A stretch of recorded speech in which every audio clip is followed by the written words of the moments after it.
ये कहानी है सूरजपुर गांव की। इतना सुंदर गांव कि पहली नजर में ही मन ठहर जाए। वहां के लोग भी सीधे सादे और दिल के साफ थे।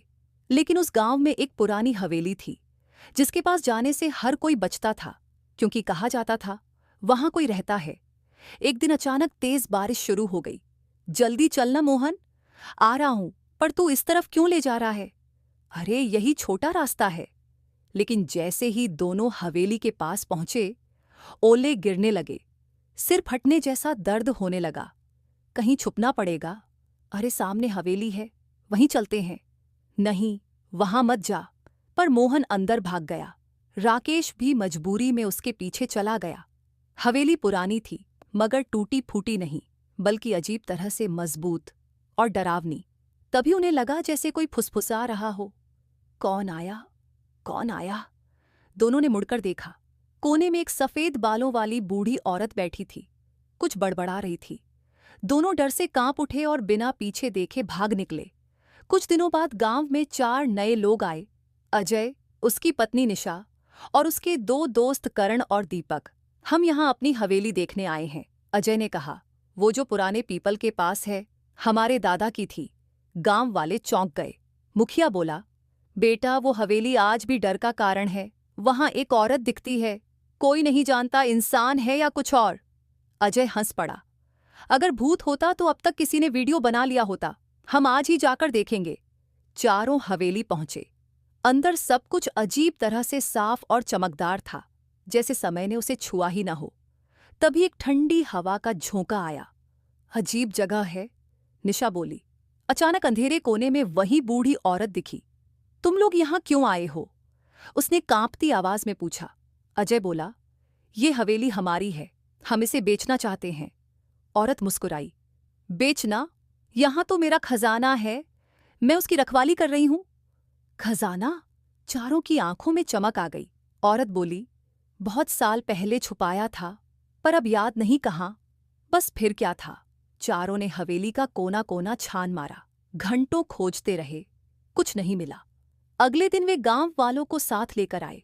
करीब 100 लोग हवेली में खोजबीन करने लगे। तभी पीछे के हिस्से में टूटी दीवार के नीचे एक पत्थर दिखा। हटाने पर नीचे सीढ़ियां मिली, एक तहखाने की ओर। सब नीचे उतरे। अंधेरा, सीलन और मकड़ी के जाले। एक कोने में लोहे का संदूक पड़ा था। यही होगा खजाना, करण चिल्लाया। संदूक बाहर लाया गया। बूढ़ी औरत उसे देखकर रोने लगी। मेरा खजाना मिल गया। जैसे ही संदूक खोला गया, सबकी सांस अटक गई। अंदर सोना चांदी नहीं, एक छोटे बच्चे का कंकाल था। ये क्या है? अजय चिल्लाया। बूढ़ी औरत जमीन पर बैठ गई। उसकी आंखों से आंसू बहने लगे। मैं बताती हूँ, सब सच बताती हूँ। उसका नाम ललिता था। सालों पहले वह इसी हवेली में अपने पति और ससुर के साथ रहती थी। उसने एक बेटी को जन्म दिया, लेकिन परिवार को बेटा चाहिए था। तानों और अपमान से उसकी जिंदगी नरक बन गई। एक दिन उसके पति एक तांत्रिक को लाए। तांत्रिक बोला, बेटा चाहिए तो बलि देनी होगी। उस रात तहखाने में उसकी मासूम बेटी की हत्या कर दी गई। जब ललिता को पता चला, उसका दिमाग सुन्न हो गया। उसने उसी तहखाने में पड़े हथियार से अपने पति, ससुर और नौकरों को मार डाला। फिर अपनी बेटी के शव को संदूक में रखकर उसे अपना खजाना मान लिया। समय बीतता गया, हवेली उजड़ गई, तहखाने का रास्ता बंद हो गया और ललिता अकेली उसी याद में पागल सी भटकती रही। सच्चाई सुनकर सब स्तब्ध थे। अजय गुस्से में बोला, ये खजाना नहीं, हड्डियां हैं। उसने संदूक को ठोकर मार दी।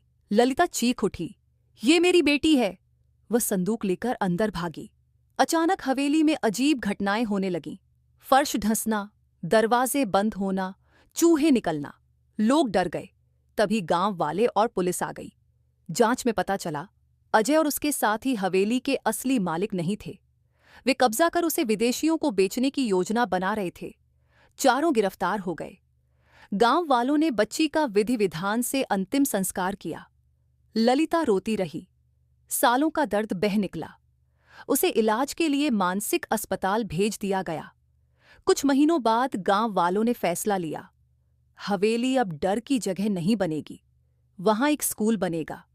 कुछ ही समय में वहां एक सुंदर इमारत खड़ी थी। बाहर एक पट्टिका लगी थी, ललिता बालिका विद्यालय। एक माँ की याद में अब वहां बच्चों की हंसी गूंजती थी और हवेली का डर हमेशा